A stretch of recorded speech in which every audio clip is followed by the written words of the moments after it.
여호수아서 2장 8절에서 11절 말씀까지 제가 봉독해 드리겠습니다. 또 그들이 눕기 전에 라합이 지붕에 올라가서 그들에게 이르되 말하되 여호와께서 이 땅을 너희에게 주신 줄을 내가 아노라. 우리가 너희를 심히 두려워하고 이 땅 주민들이 다 너희 앞에서 간담이 녹나니 이는 너희가 애굽에서 나올 때에 여호와께서 너희 앞에서 홍해 물을 마르게 하신 일과 너희가 요단 서쪽에 있는 아모리 사람의 두 왕 시온과 옥에게 행한 일 곧 그들을 진멸시킨 일을 우리가 들었음이니라.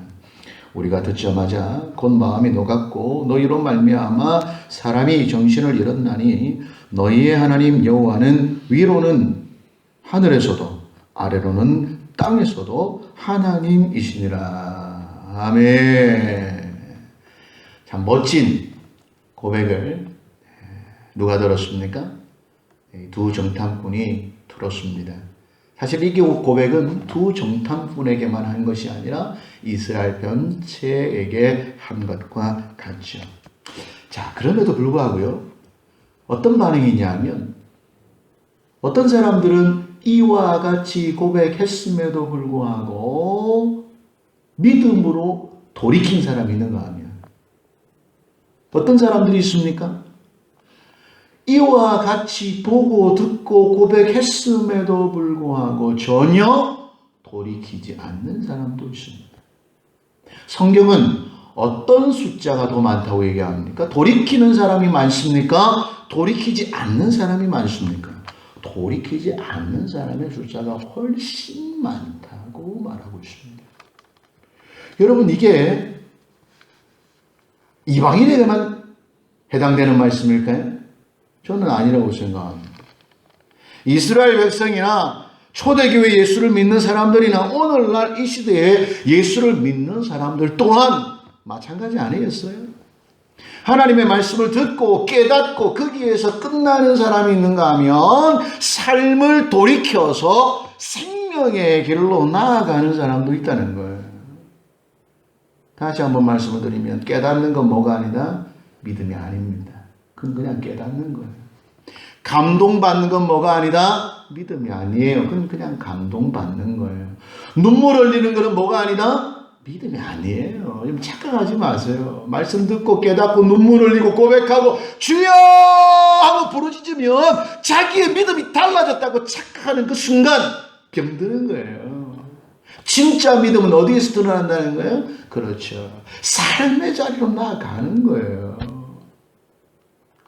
요즘 우리가 공부방에서 계속 출애굽기 우리 공부하고 있습니다만 거기에서 보여주는 게 뭡니까? 바로가 순간순간마다 깨닫고 후회하고 잘못을 돌이키겠다고 작정하고 다짐했지만 결국 어디까지 갔습니까? 지 생명을 빼앗긴, 자기가 사랑하는 자의 생명을 빼앗기는 갈 때까지 가는 인생을 바라보지 않습니까? 그런 건 회개가 아니에요. 그런 건 믿음이 아니에요. 오늘 2장 1절에 눈의 아들 여호수아가 십딤은 요단 동편이거든요. 두 사람의 정탐꾼을 보냅니다. 드디어 가나안 땅으로 들어가는 순간이죠. 요단 동편에서 사람들의 고백을 듣잖아요. 르우벤, 갓, 그리고 므낫세 반지파가 뭐라고 얘기합니까? 우리가 먼저 앞장서서 당신들을 돕겠습니다. 우리가 당신의 말씀에 순종하겠습니다. 하나님의 명령을 거스르지 않겠습니다. 이 얘기를 듣고 여호수아가 감동받아서 정탐꾼을 뽑습니다. 이거 어디서 많이 들어본 내용이죠. 누구도 그랬습니까? 모세도 그랬잖아요. 정탐꾼을 뽑았잖아요. 그런데 여러분 잘 보시면 모세와 여호수아의 다른 행동이 있습니다. 뭡니까? 정탐꾼의 숫자가 몇 명뿐이에요? 2명뿐이에요. 아니, 사람은 많으면 많을수록 좋은 거 아닙니까? 정탐꾼을 많이 뽑아서 모세가 12명에 실패했으면 한 30명, 50명쯤 뽑아서 보내는 훨씬 좋지 않습니까? 한번 따라해 보실까요? 하나님의 일은 숫자에 있지 않다. 그렇죠? 여호수아 경험했잖아요. 40년 전에. 정확하게 39년 전에 경험했잖아요. 12명의 정탐꾼을 보냈더니 불평불만하는 사람이 더 많아요. 그런 사람은 하나님의 나라에 필요 있다 없다? 필요 없습니다. 여러분, 교회 숫자 많은 것보다 믿음의 사람이 더 중요하다는 걸 깨달으시는 지혜로운 인생 되시길 바랍니다. 하나님은요, 사람 숫자 안 본다니까요. 오히려 사람의 숫자가 많으면 뭐합니까? 방해가 됩니다.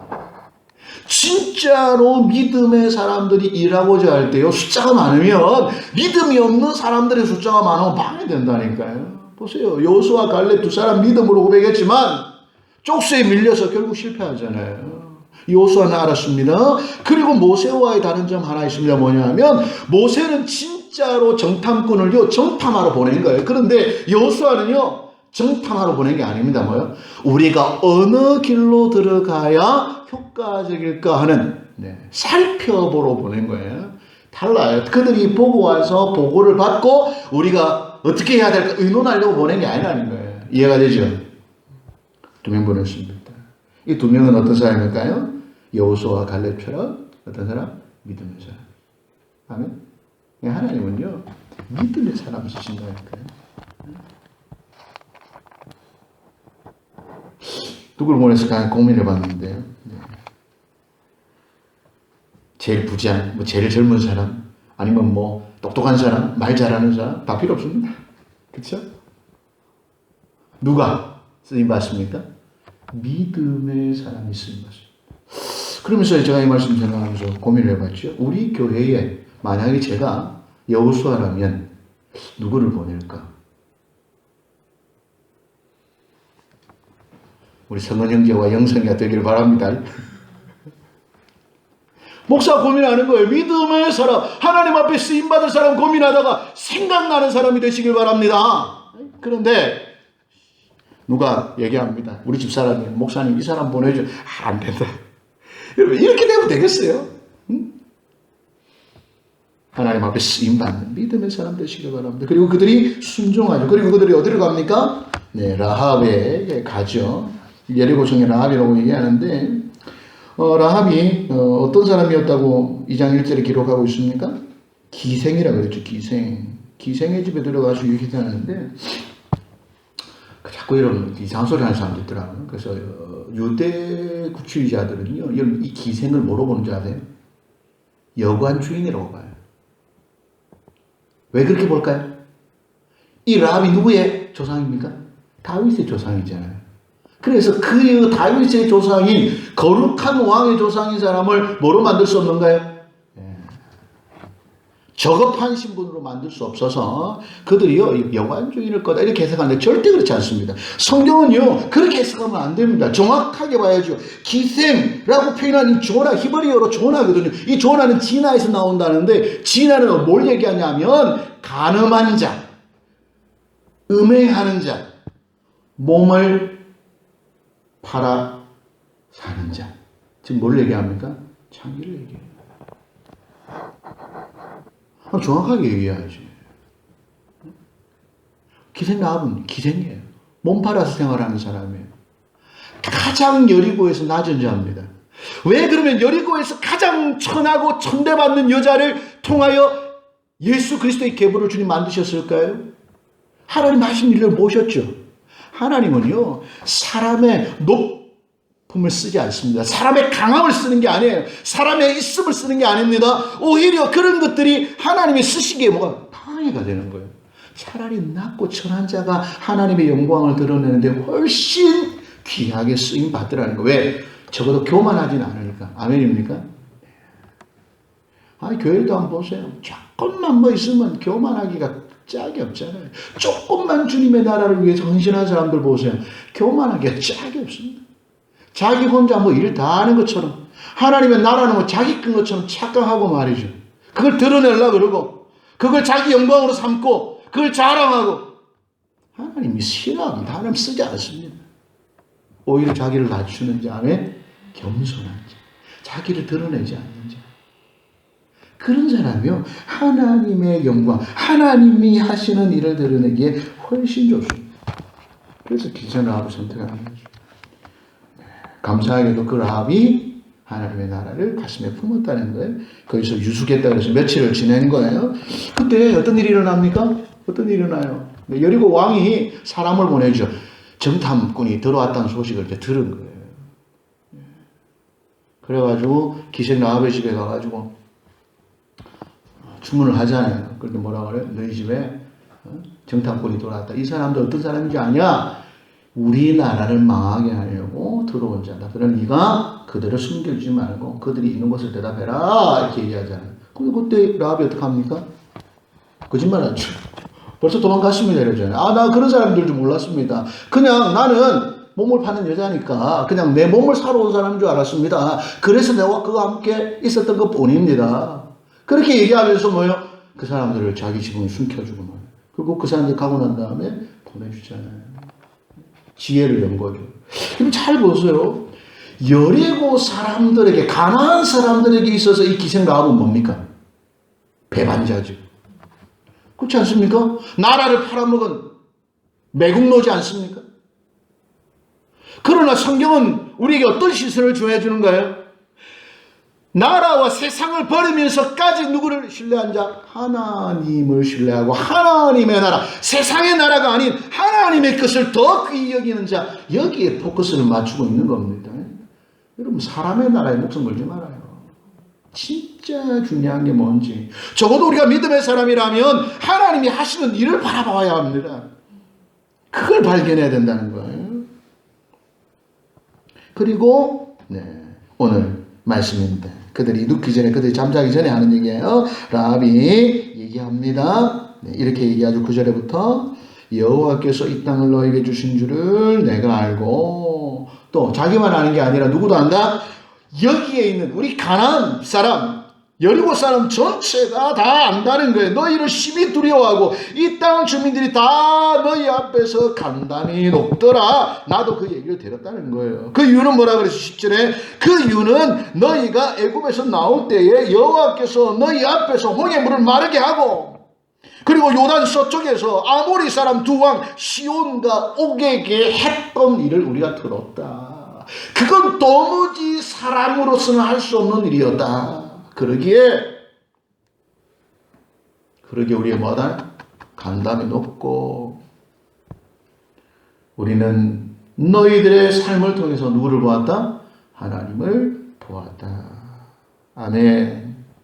그러면서 오늘 11절에 얘기하는 거예요. 우리의 마음이 녹았고 너희로 말미암아 정신을 잃었나니 너희 하나님 여호와는 하늘에서도 땅에서도 하나님이시다. 전능하신 분이다. 이런 뜻이에요. 자, 여기 제가 오늘 포커스를 맞추는 게 있습니다. 누구로 인해서? 누구? 너희로 인해서요. 너희로. 보세요. 하나님이 살아계셔서 하는 일이 누구를 통해서 드러난다는 거예요? 여러분, 우리를 통해서 드러나는 거예요. 이스라엘 백성이 실패하면 하나님의 망신은 누구를 통해 드러난다고요? 우리를 통해 드러나는 거예요. 오늘날 믿음의 사람들이 세상에게 어떤 취급을 당합니까? 하나님이, 그 위대하신 하나님이 누구 때문에 그런 수모와 모욕을 당하나 이 말이에요. 깨닫는 은혜가 있으시길 바랍니다. 오늘 성경은 우리에게 말해주죠. 누구 때문이다? 너희로 인하여 하나님이 영광을 받으시기도 하지만 너희로 인하여 하나님이 개망신 당할 수도 있다는 거예요. 그래서 그 책임이 누구에게 있습니까? 우리에게 있다는 걸 보여주는 겁니다. 모세의 백성은 실패했지만 여호수아의 백성은 실패하지 않았습니다. 모세의 백성은 40년 동안 보여준 모습이 믿음 안에서 한심하게 그지없는 모습이었지만 여호수아의 백성들은 어떻게 했나? 모든 하나님의 말씀에 순종하고 백성들의 마음을 흔들어 놓을 정도의 믿음의 사람들이었다는 거예요. 그 삶이 누구를 변화시키는 거예요? 세상 이방 사람들을 변화시키는 거예요. 저는 그것이 오늘 하나님의 백성을 부르시는 목적이라고 믿습니다. 주님이 우리를 구원하신 목적이 그겁니다. 세상 사람들에게 뭐 하라는 거예요? 하나님의 살아계심을 보여주라는 거예요. 근데 우리만 예수 믿고 천국 가는 게 아니라니까요. 나는 예수 믿으니까 나는 구원 받겠지. 주님은 손해보는 장사하시는 분이 아니잖아요. 아니, 생각을 해보세요. 나 한 사람 겨우 살리겠다고 주님께서 자신의 생명을 내어주셨겠습니까? 십자가에서 그 모욕과 멸시를 당하면서까지 그리 하셨겠냐는 거예요. 여러분 뭔가 착각을 하고 있는 거죠. 성경 우리에게 뭐라고 얘기하죠? 구원에 뭐가 있다? 목적이 있다는 거예요. 이스라엘 백성들은 착각했습니다. 하나님이 단지 우리 백성을 사랑하시고 구원하시기 위하여 우리를 가나안 땅에 넣으시기 위하여 우리를 애굽에서 인도하셨다라고 생각했지만 하나님 뭐라 그랬어요? 너희를 이방인들의 뭐로 삼으시겠다? 제사장으로 삼다 그랬다요. 너희들의 삶을 통하여 가나안 백성들이 두려워하고 하나님의 살아계심을 경험하고 하나님 앞에 돌아와 회개하고 라합처럼 구원받는 자가 되기를 원하신다는 거예요. 아멘. 다시 한번 설명드려요. 여러분, 라합 한 사람 구원받았어요. 여리고에서는. 여러분, 세상이 우리로 인하여 구원을 받느냐 마느냐 누구의 문제입니까? 그 사람들의 문제입니다. 우리로 인하여 우리가 열심히 전했는데도 불구하고 구원 받느냐 못 받느냐는 누구 문제라고요? 그들의 문제라니까요. 그걸 우리가 신경 쓸 필요가 없습니다. 한 사람이 구원받던 여리고성 전체가 구원받던 그건 우리가 할 바가 아니에요. 그럼 우리가 할 바는 뭐라는 거예요? 그들에게 하나님을 전하는 일, 삶을 통하여 하나님이 살아계시고 심판자가 되신다는 걸 전하는 건 우리가 해야 된다니까요. 우리를 구원하신 목적이, 우리를 애굽에서 건져내신 목적이, 광야의 그 불순종 가운데서도 살려주신 목적이 뭐라는 거예요? 이 일을 위한 거라는 거죠. 그럼 여러분 이 말씀을 오늘 우리 삶에 한번 적용을 해보세요. 여러분 우리가 예수 믿고 구원받은 목적이 뭐냐 이거예요. 그렇죠? 하나님 우리를 선대하시고 우리에게 복을 주시고 물질을 주시고 건강을 주시고 지혜를 주시고 평안을 주시는 목적이 뭐냐 이거예요. 많은 사람들은 단순히 뭐요? 예수 믿고 잘되고 복받고 평안하기를 기도하지만 그건 종의 마음이 아니죠. 종의 마음은 어떻게 해야 됩니까? 주인이 원하는 게 뭔지를 생각하는 게 종의 마음 아닙니까? 그럼 종이라 하지 말든지 주님이 종이고 지가 주인이라 하든지. 그런데 맨날 말은 뭐라 합니까? 주님을 향해 하나님을 향해 주인이라고 치기는 나는 종입니다 고백하면서 뭐예요? 자기의 기쁨을 위해서만 살려 하잖아요. 절대 아니라는 거예요. 아멘. 하나님이 우리를 자녀 삼으신 목적이 뭐예요? 세상 가운데 하나님을 드러내시기 위한. 아멘. 오늘 이 말씀을 통해서 우리의 모습을 좀 돌아봤으면 좋겠습니다. 누가 나 때문에 가슴이 높고 간담이 서늘하고 말이죠.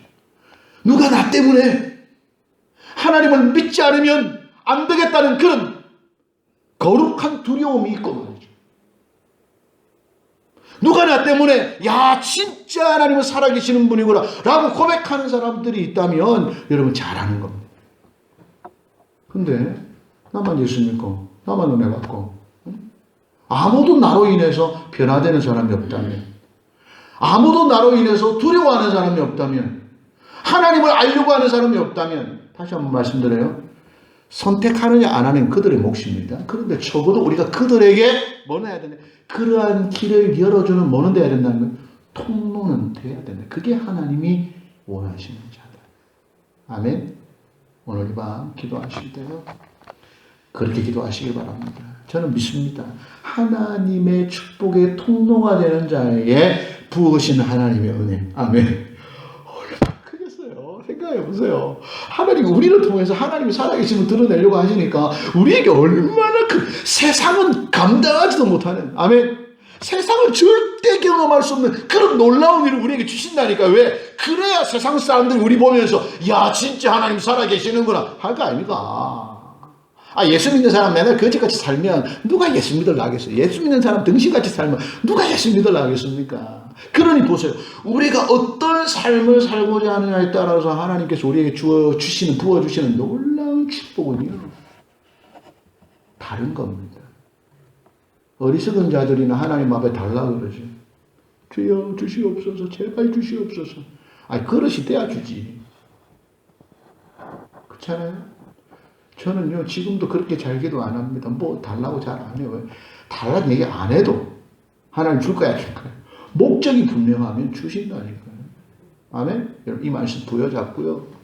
이방 사람들이 여리고 사람들이 가나안 사람들이 깜짝 놀라는 은혜의 주인공이 된 것은 하나님께서 우리를 통하여 이방 사람들을 회개하고 하나님의 백성으로 만드시기 위함이다. 우리 경험하면서 고백하면서 우리가 그런 믿음의 사람으로 쓰임받게 해달라고 고백하시는 저와 여러분 되시길 바랍니다. 우리 함께 찬송하고 기도하겠습니다.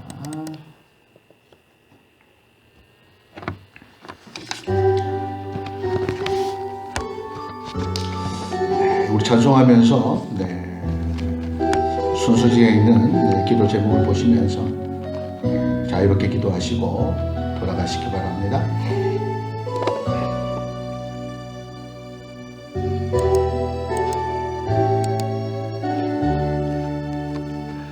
작은 불꽃 하나가 큰 불을 일으키어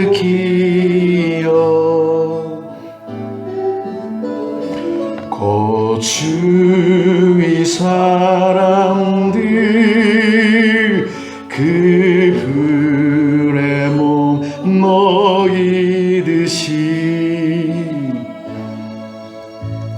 주님의 사랑이 같이 한번 경험하면 그의 사랑 모두에게 전하고 싶으리. 아멘. 새싹이도 나라면 새들은 지저귀고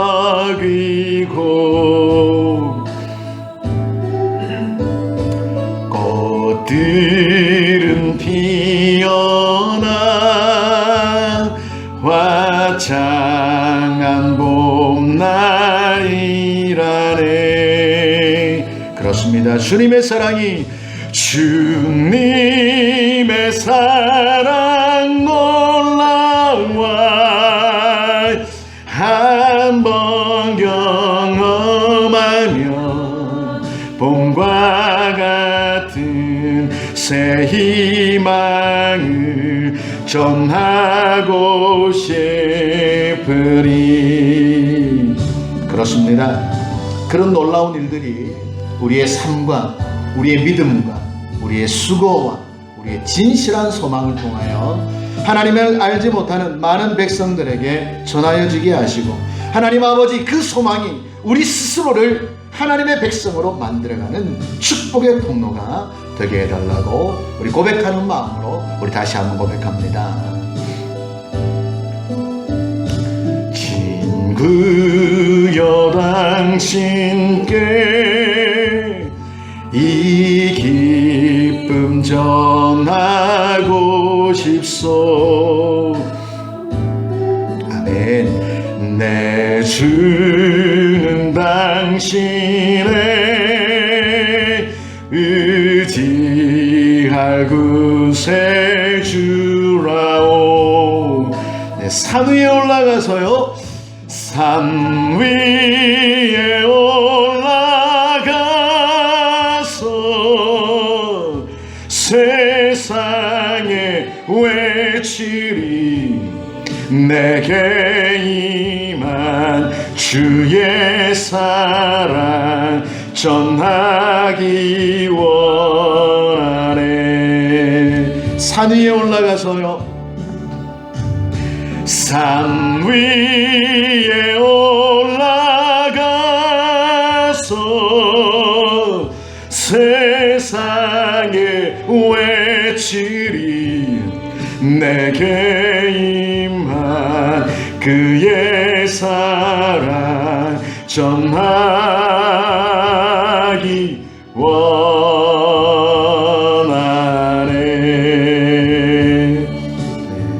이렇게 기도하겠습니다. 하나님 아버지, 우리가 이 시간 말씀을 생각하며 우리의 삶을 돌아보며 함께 기도합니다. 하나님, 우리의 생각이나